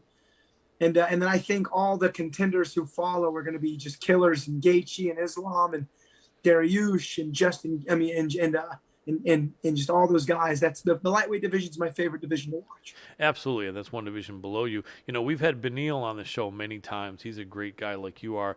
I think he's got something for Islam. I think a lot of people are just not seeing it, but I think he's got something for Islam. I think that could be a really interesting competitive match. What do you see that some people aren't seeing and that Beneil could do that could make this really even, or maybe even victorious? So I know Beneil, you know, they're both really good grapplers. You know, I think Islam may have a slight edge, but not enough to like finish him like he's been finishing the other guys. But I'll tell you, Beneil has a really weird striking tempo. You know, he's been getting some good finishes. The back fist knockout, that crazy fight against, I think, Dakar Close. Right. But man, I know he's got a very strange timing on his striking. I think that may be the kind of like the unpredictable factor of this fight is, you know, can Beneil land some effective strikes against Islam? And Islam doesn't strike like Khabib does. Islam's more of a counter striker, and I think that's going to play into Beneil's key to victory. Yeah, I think so too. I think Beneil has a good chance, and I think it's going to be an amazing fight. And he and Gaethje are friends, so it really sucks because if Gaethje comes up and beats the winner of Poirier Oliveira, and then if Beneil wins, then it's going to be two friends fighting. Who's the friend? Which opponent you've had in UFC has been the closest to a friend to you, or has anyone been even close? That's a good question. No friends. There's, I can't really think. I can't really think of any good examples. There's nobody I can think of. I've been down to beat up any one of my opponents. How crappy would it be to have to end up in a UFC fight against a friend? Obviously, no one would really love that, would they? No, I couldn't imagine. I couldn't imagine a scenario where that would happen. Like, you know, I got my two teammates in Fortis who are in the UFC, Ramez and Jeff, and there's just no way we would ever agree to fight each other. I mean, there's just no way. Coach would never allow it. And then like, let's just say if it's for gold, it's for the belt. I mean, then honestly, that's a gentleman's agreement because, you know, no matter what, we get a champion on the team. We're both making a lot of money. You know, that's like, you know, I would fight anybody for $1 million. Right. And I think they'd be equally as happy to do that too. So, you know, there's some far-fetched scenarios, but realistically, it'll never happen. That's good. That's good because I know it wouldn't be fun for me. You know, it's like the people you train with and grind with, and you want them to win. You don't want to do something to stop them. So, what's the best social media place that people can support you on? Just Alex Morono MMA, especially on like Instagram. I don't post much. I'm a pretty private person, and but I am happy to talk to people. If anyone wants to ever shoot me a message and ask me a martial arts question or a heavy metal music question or a UFC question, man, feel free. I'll be happy to talk to you. Awesome. And if people want to train at Gracie Baja, the Woodlands, that is in the Woodlands, Texas. Where is that near? That's right near Houston, right? Yeah, it's on the north side of Houston, which is awesome. Come train, but the gym's full. I'm not that we're not taking on new people, but we're hitting capacity right now, which is a good thing. So just be ready to wait in line. Absolutely. Well, it would be worth the wait, I can tell anyone out there. So, Alex Morono, really appreciate you a lot, man, and it means a lot that you take the time to come on and talk to us. Your winning streak is amazing. I know it's going to continue, and can't wait to see when that next fight is signed and see you do your thing and continue up the ladder to success in the UFC welterweight division. Awesome. Thanks, man. My pleasure. Have a great night. Yeah, you too. Thanks. And that was the great white Alex Morono. Very tough guy, amazing, consistent winner in the UFC, which is really hard to do. People are losing their contracts in the UFC all the time. People are hoping to even go 500 in the UFC, much less having a 4-fight win streak and winning like 8 fights out of 10, I think, as Alex has done. And he seems to have a little bit of a different mindset than a majority of fighters out there, too. Yeah, very cerebral. Very cerebral, very much in the zone to the extent, you know, you did ask a really valid question there about friends, Yeah. and he's just bringing up the facts kind of in his own way. Listen, it's the fight game. Yeah. They're not necessarily my friends. I'm there to train with them, you know, but that doesn't mean I can't have a fight with them later. He didn't say that. Those weren't his words, No. but reading between the lines, that's kind of what I gathered, and just where his thought process is as a fighter. you can really see it. It shines through. It's pretty cool. Yeah, he's a really cool dude, and it just shows a lot of times you learn when you teach, and for him running his school and a big school, it's so awesome to hear that his brother, like a real estate guy, was able to buy this huge school along with him. Right. And the dad is involved, and God willing, their dad stays around for longer. It sounds like his health isn't the greatest, but hopefully he can hang in. I think Alex is like about 33 or 4, so if his dad was 36 when he was born, he's got to be about 70. My dad made it to 76. It seems like 70s start to be tough. Although my friend Gene LaBelle is 89.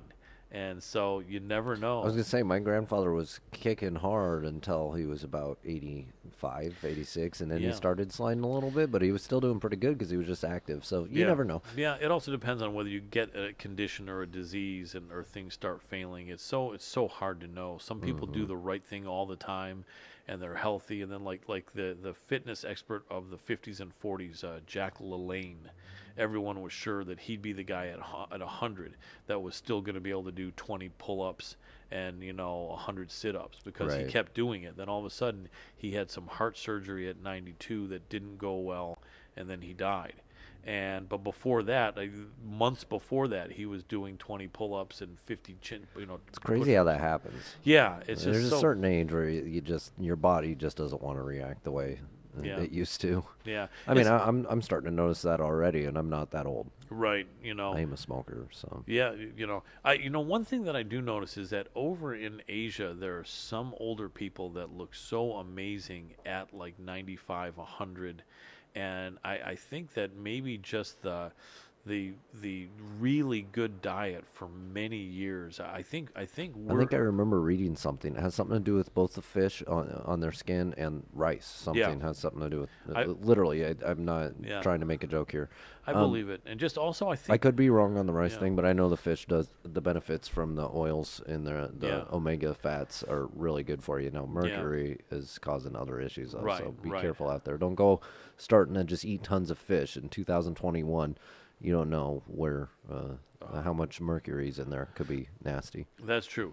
I think also in the United States, I think we're overeating protein, and I was a part of that for many years, being a bodybuilder and stuff. And protein though is not. You need it, but I think Americans are eating more than they need a lot. There's a huge thing going on right now with the whole keto movement and stuff, and a lot of doctors are moving towards it. So I don't know. Like the Atkins thing happened, and people started saying that was causing issues, and then they kind of went to the vegan thing is where a lot of people went, and now it's more about the keto, which is the exact opposite, or paleo, or paleo. Well, I mean, here's what I would say, because I've been into that for many years. All that I'm not denying that if you have your protein and have very little carbs and a moderate amount of fats, that's the best. I do agree with that. The thing that I'm saying is that a lot of people are having some meat with their breakfast, a huge meat or chicken or fish sandwich for lunch, a huge serving of meat for dinner. And I just think that much may not be that necessary. But I do believe that that your protein is going to be the most metabolic and keep you physically fit. I just think in the United States, I think we're having a bit too much of that protein. I mean, it all depends on your body type, your body weight, how much fat intake you have as well. A higher fat intake actually helps depending on the body type. True. For me, I actually metabolize more because I eat a bunch of sugar and fat. Right. But I supplement it with a bunch of protein. So it just depends on the body type, the blood type, your chemicals in your body. We all interact differently. Well, we all know. Go speak to a dietitian. We're not dietitians. That's true. So we're full of shit. Yes, thank you for that. Get used to it. You have to, as long as you try to cut down on the sugar on the cigarettes. When you put sugar on cigarettes, that's really a bad. Oh man, you got me. I found out your secret. We let that loose. You caught me around the back, pouring sugar on my cigarettes. That would be terrible, wouldn't it? They used to have candy cigarettes in in the 80s and Well, that's what got me before. started on the sugar. You're on my right, where cigarettes, you would yeah. blow the thing and then you see the sugar mist come off. Remember that? Yeah, that was great, man. Anyway, I think we are ready. Just about before we get in there, even if they're not on there or Yeah. are. Yeah, so we got some want to go ahead and throw out to head on over to our social media. It is at MMA Power Hour. Give it a look. Give it a Yes. check out. Also, I used to point up hit up here, but Third there's Wheel nothing there. Podcast Yep. Studio. It's Yep. in Los Angeles. Look it up on Google. Check them out. They are on social media as well. Yes, call up. And Lith Token. Yes. The supporters of our show, helping fund everything and get it going and keep it going. Without the doubt, at Third Wheel, you could call them up here and say, "Hey, I'd like to be a third wheel on your team," and then they'll say, "Stop Hey, wasting we're my." looking for third wheels. Are we? We We're, are. well, we're going to grow the entourage. We're going to get Onyx in here a little bit. That's They want it. to come in, hang out. That's so. cool. Well, there we yeah. go. Well, if we get Onyx, we got to get Ruby and Sapphire as well, right? Well, I mean, we can try for Ruby and Sapphire, but with Onyx, we get Sticky Fingers and Fredro Star. So There we I'm, go. I'm good with that. Well, we don't want one of those sticky fingers people that are stealing stuff around because that The Sticky Fingers. Oh, sticky fingers. Oh, there we go. Yeah. Well, that's a horse of another color there. But anyway, what the hell I'm saying? What color is this horse? That's a good question. I think he's a Polka dot with no. purple, like purple polka dots. You know, I used to bet on horses years back, and there was I still do. They call him roan. I have which a is gambling problem, guys. What you do? Well, it's one of those addictions, or is it No, I actually keep it under control. I have a gambling problem. I win too control? much. That's the key. You win too much. I like that. I don't know. I didn't notice that was a problem, but oh man, Dr. Adam Rorda, I tell you, you're killing it. You're killing it. You're coming in Winning. so strong. Winning with that tiger's blood. Yes. How about the Lions winning the first game out of 12 games? They won a game. We beat the Vikings. It was amazing. Oh wow! Yeah, well, you should be proud. They won a game. Yeah, we are now 1-10-1. I think this is amazing. Well, at least see, we had the record for being, I think, the only team ever to go 0-16, and now the NFL has 17-game seasons. So before we got the draw, we were on an 8-game losing streak, and they were thinking we could have set the record at 0-17. Then. We got the draw against the Pittsburgh Steelers. Terry Bradshaw wasn't playing that well that day, right? For all you guys over 60. But we got the draw over the Steelers, and then people said, well, you guys could still be the first team to go 0-16-1. And we didn't. I was kind of hoping that would Yeah, happen. thank you. I appreciate that. Yeah, we're still getting the first round draft pick anyway, but Who are they playing next week? Uh, Are they playing Denver next week? I think it might be. Next couple weeks is Denver against them. I know that, and I'm a Broncos fan, Yeah. so it's going to depend. don't talk to me that day. No, it's going to depend how good John. Unless the Broncos win. That's true. It's going to depend how good John Elway's arm is. That's going to be the whole question in that game. If we rewound to 1991, it would be. Anyway, I think. Oh, hey, with Bridgewater and I can't even remember his name right now. Anyways, Bridge over troubled water, man. That's what I can say on that one. That was an Elvis song. Like a bridge over troubled water. do we have this other guest or no? We should, Mike. Okay. That's it. Need a link. So I'll tell you what, man. What do you think about these missing links, these Sasquatches that people are finding? Half the shows on the air are Bigfoot hunters now, I think. You know, like I have seen some of those. Like, did you guys know that the Bigfoots, they like to knock? If you hear that, if you're out in the forest. You're knocking out in the forest. Okay. Yeah, that means a Bigfoot is out there. That's the oddest. And then where are you going with this? I was trying to think that maybe we ought to see if we can find an actual Bigfoot and bring him in here as a guest expert on MMA. I don't know. I know a couple people that look like Bigfoot. Yes, there are several. I swear, in 1999, I think it was, or 98, I was sitting with some friends on a porch, and I looked over to the left, and it looked like some huge thing was carrying a king-size bed above their head. And I remember I looked and I said, something just seems weird about that, because that does seem like a king-size bed. But whose arms are going to be able to get to the edges of a king-size bed and carry it over their head? And then I was kind of distracted, and then a girlfriend of mine called on the phone and distracted me even more. And then I got off the phone and I said, I got to see where that creature is, but I couldn't. It was gone. But I remember thinking to myself, what man unless it's like Shaquille O'Neal or something, you know. But Right. but even then, wouldn't it be very cumbersome and tough to carry a king size even mattress over your head? I mean, if it's, Some- balanced right. I guess if could you're like figure that out. 7 feet tall and I've done it with a queen 300 size. I like it. I don't have long enough arms for a king, but No. a queen size, I've done that. It could have been you. Otherwise, it might have been you. I might have seen you then. Right, and Only- maybe it was except before I was born. Well, no, that was in the late '90s. You were Oh, born yeah, unless you're in yeah, your I was 20s. born. But you know, I'm not that young. no, well, I wish. you're still pretty young. But anyway, as we're waiting, so Dr. Adam Rorta, we have a pick from Alex Morono of Dustin Poirier. He is a slight favorite. I'm leaning Poirier. I think you're leaning Poirier as well. I'm not picking on this one. Right. I'm not. Too close I for you to call. can't. This Yeah. will. I rarely ever do this, but in this case, It's so hard. this one really is that close. Yeah, and yeah. I'm just not going to go there with Right. this one. So the winner, it looks like for sure gets Justin Gaethje, a man who was a guest on our show a couple years ago. A really nice guy.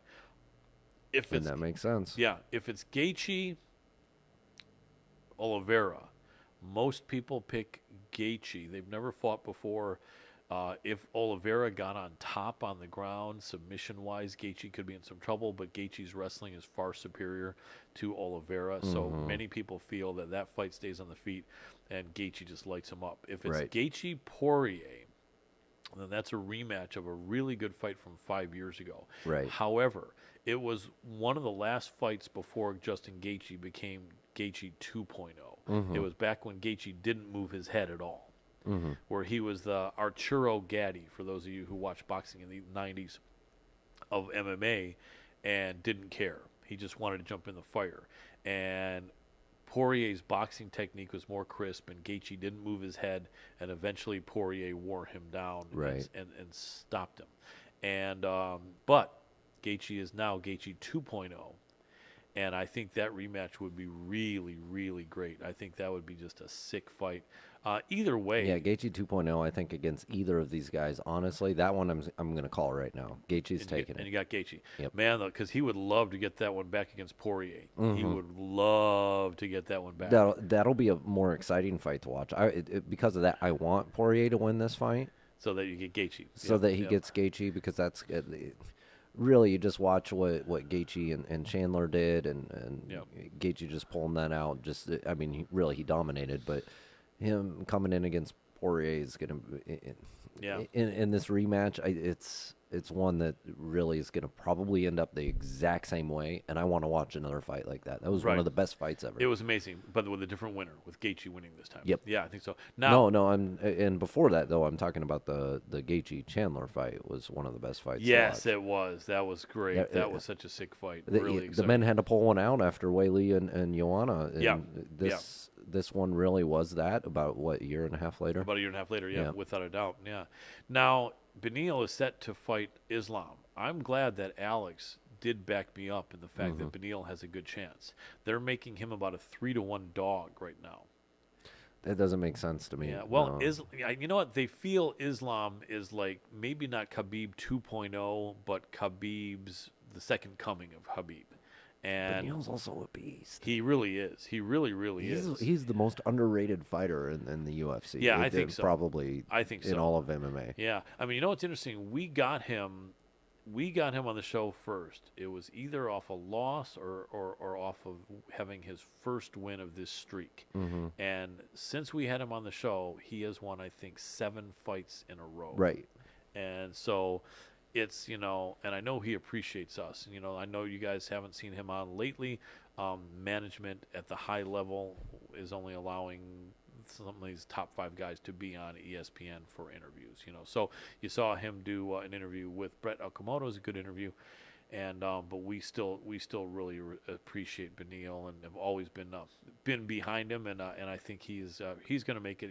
I really think he can win. I think he's going to make it a Absolutely. hell of a fight, and it's going to be a crazy good fight. That's for sure. Now, if that happens and the other scenario plays out, then we'll have Beneil against Justin Gaethje, and I think Beneil mentioned on that fight that Gaethje's a friend of his. He helped Gaethje for the Tony Ferguson fight. And they've trained together several times. And even though they're not on the same team, they're friends. And so that would kind of suck. Didn't go But- Gaethje? Oh no, that was Gaethje donated to Giga, right? That's it. Or was it Benil? No, it wasn't Benil. It was Giga.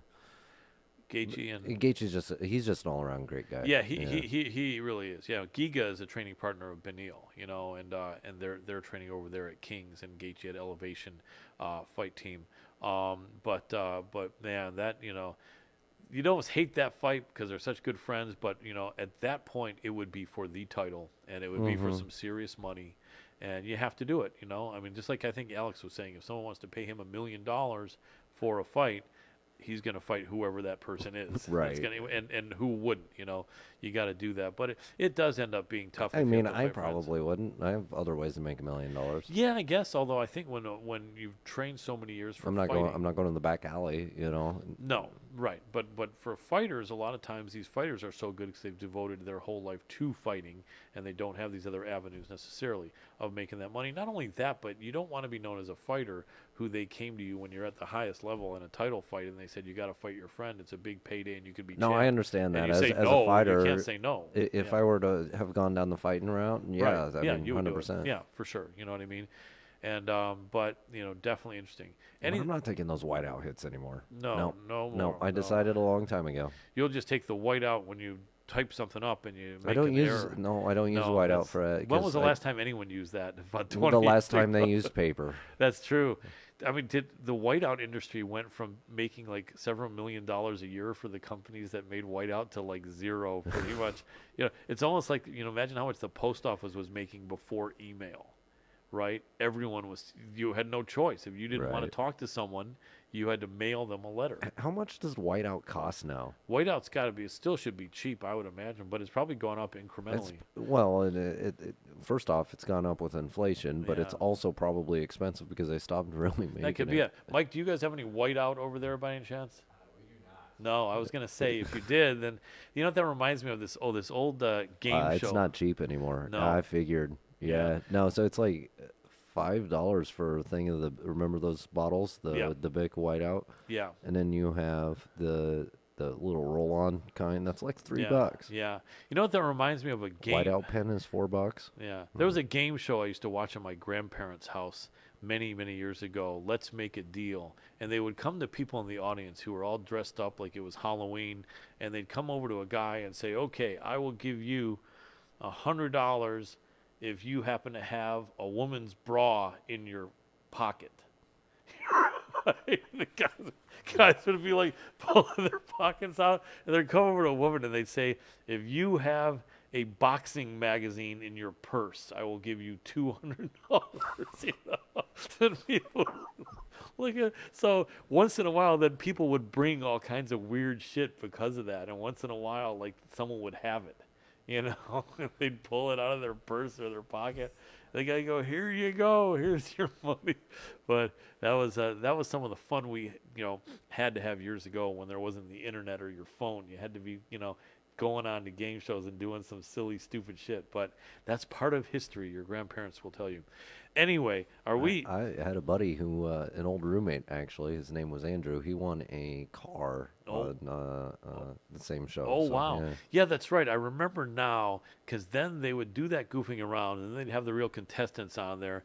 And then they'd say, which curtain do you pick? You pick a curtain and you win something. And then they'd say, "Okay, I'm going to take out $1,000 here." You met Andrew? Don't you remember Andrew? Yeah, I think I do remember The first Andrew. studio was there at that house. That's Yeah. right. Good Yeah, old yeah. Andrew. I do Yeah. remember. Yeah. The redhead. That's it. Yeah, he was a redheaded stepchild of. He was a stepchild. That's it. I don't know. Who knows? But sometimes it's good to be the redheaded stepchild. I just can't think of those times, unfortunately. But I know there's going to be a good time. Where are we anywhere on that third guest, Mike? Do you think? They haven't responded to the email I resent. Yeah, no response. Man, oh So man. you know what, Colin? We're Yes. gonna go ahead and do what you said. Yeah. We don't have to get out of here right now. You can Maybe do what? kick it on one more fight. Yeah. You want to break down? Spend maybe 5-7 more minutes breaking down. It's kind of funny because the first show we had 2 guests not show up. The second show, all 3 guests showed up. And the third show, it looks like 2 guests are not going to show up. Which So is so weird. it's really odd. It doesn't usually go this way, guys. You guys are getting 2 out of 3. It's kind of insane. It's right. It's very weird. You know what I mean? It's That is what it is. It is what it is. The last Is guest what though it we've had before, and who knows? But anyway, Mike, if you want to throw the Yeah, best- but didn't we have that 2 weeks in a row with him before we got him on a third time? who this last guest? Yeah. I think we did. No, I don't think so. At least 1 week we had him not show.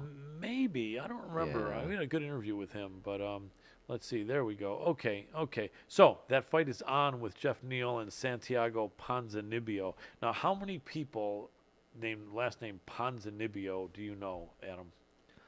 About 5,000. Exactly. Have you guys met anyone with the last name Ponzinibbio? No, it's not a zero. No. Zero. Have you guys ever heard of the last name Ponzinibbio? No. So, is it possible that this man has made up his last name? Just saying. I would love that. That would be awesome. I say it right. He just said, my real last name is Gonzalez, but I'm tired of that. Everyone I know, his last name is Gonzalez. How about Ponzinibbio? And then Bonza. How do you come up with a name like that? I don't know, man. This guy is a great fighter. He's a true awesome dude. I'm only saying this in fun. Santiago, in case you watch this fight, huge respect to you. Next And thing you know, I'm sitting here getting a call. You better keep your man calling in check. keep him away from the fight that Santiago. No, all respect, Santiago. I love your fighting style. I'm sure you have a sense of humor. We're not. We don't. No, we're not dissing you, but if that's even a word anywhere. But anyway, it's an unusual name, but I like it. It stands out. Jeff Neal, though. Just got a text message. What did you get? It's from Ponzinibbio. He said, yeah. "Stop talking about my." He said, "Get my name out of your mouth." How do you get my name figured out? I said, How do you I'm get trying my to- real name figured I'm out? trying to get my name out of his mouth, his name out of my mouth. Anyway, but he's a great fighter. And Jeff Neal, that's going to be a banger. And Jeff already is going to be pretty angry from someone putting down this stuff that apparently may turn out to be bogus as far as any criminal charges. Right. Because you are allowed to carry in Texas. Everyone knows that. You guys know that one of the good things about living in Texas is that criminals are afraid to try home invasions there because everyone's got a gun and you're allowed to use it. The only scary thing is if you're You're delivering. actually allowed to in California as well. Are they? You're not allowed to carry anywhere here. That's one thing, unless Okay. you have a federal license. All right. In Southern California, in LA County, anyways, Yeah. you can carry in like Ventura County Yeah. very openly. Yeah. California has one of the higher ownership rates. Of Right. guns. I believe that, but I think in Texas, if you're on someone's property, they have a right to shoot you. Now, Stand your ground, castle law. okay. That makes sense. This is the thing, though, that makes me worry about people that are delivering food at night over there. If you're delivering food over at night in Texas, And get on the wrong property. and you can't see the addresses very well, right? And you're on the wrong property. I mean, what do you do? I mean, I guess hopefully there's an understanding there that before you shoot, ask someone if they're food delivery, and if so, what address you're delivering to. Are you food delivery? Yes, I'm food delivery. I'm delivering to 1125 Main Street. Okay. Well, it's probably more of a He's next door. more of a call them up real quick. Hey, no, I'm outside. Okay, perfect. Is this the right house? Right. Yep. And you're probably calling from in your car, I would think. Yeah. Just because you don't want to get shot. Yeah. So, but anyway, but the criminals are Most afraid. people with guns don't go that far. Yeah. This better be food delivery, damn it. Oh, you're coming up to my door. Oh, I'm gonna shoot you. Oh, it, yeah. it doesn't usually go that way. Or how about they say the guy with a gun behind the door would say, "Show me the food bag." I don't have a food bag. It's the little thing. Boom. He shoots it out of his hand. He runs back. He said, "Just just tip me on the app. That's all. Don't worry about it." Oh man, my neck's got a crick in it, and I'm hopefully gonna get it out one day. All right, everybody, make sure to head on over to our social media. Hit it up. It's at MMA Power Hour. So Facebook, Twitter, Instagram. And then also make sure to hit up the studio here. It's Third Wheel Podcast Studio. You can hit it up on Instagram. That's one of the primary places to find them. They have some great content getting put out. A lot of great podcasts. There probably isn't much room for you guys to squeeze in if you want to right now. Right. These guys are taking off from what I heard. But definitely reach out to them if you're interested and you're in the Los Angeles area. And everybody on Fight TV, head on over to the Hannibal TV on Facebook. Give it a like and a follow and keep up with us. Give us comments over there. And then those of you on the Hannibal TV, make sure to hit up Fight TV. It's FITE.TV. Yes, as our friends in Scotland would say, go ahead and hit Adam up on Twitter. I don't know if Twatter's the right place, but Hit someone up on Twitter. you can give me an Instagram Give though him if an- you have one. Send him an Instagram on Twitter. No, Never mind that. If, Anyway. if you see me in person, I do prefer the Instagram. So Yes, he does. Yes, he. Take my word for it. He loves the Instagram. Insta Adam. No, I'm joking. No, I'm no. joking. But anyway, ladies and Give me gentlemen, some nice screen. that's it. Get that screen going, man. Green. The green screen, baby. Listen. Well, that too. Yeah. That's it. That's Got it. the green We got it behind us, going, so. right? Anyway, so great fights we're looking forward to. We broke them down for you. We have our thoughts. We have our opinions. Going to be an amazing card, worth pay-per-view, paying per view for this one. UFC 269. Don't miss it. A lot of guests on our show are on it. And look for a great win from Miranda Maverick. And who else? Can you scroll down last time here, Mike? Okay, a little bit more. Yep, Josh Emmett. Josh Emmett and Miranda Maverick and Eric Anders and Alex Perez, all past guests on their show, on our show. Jillian Robertson. Jillian Robertson also. You can make it a 4-fight parlay or even a 5-fight parlay, collect, cash in, and then you can thank Dr. Adam Rorda. I didn't tell you to do that. No, he didn't tell you. Well, go ahead and do a parlay of those fights and then Lith Token, and then write an IOU, and then you'll be able to tear it up when you go to Lith Token IO, right? Lithtoken.io. That's it. Exactly. You won't be owing anyone, man. That's a promise from him. No, it's not. It is. It is not. It'll But be- I am going to tell you this: it is all about sustainability and ethics in business. If you want to get behind that, it's a great project, decentralized, and Yeah. there's a lot of opportunity for the community to grow. And in the crypto space, we know what that means. That's it. Sustainability, growth, crypto, and all that other good stuff packed into one. Dr. Adam Rorda is the one to make it happen, and we're behind it. So if you love MMA Power Hour, you'll love what he's doing. We appreciate all the guys here. Bringing on capitalism to a problem that has nothing to. Anyways, That's yeah. right. But this is sustainability squared.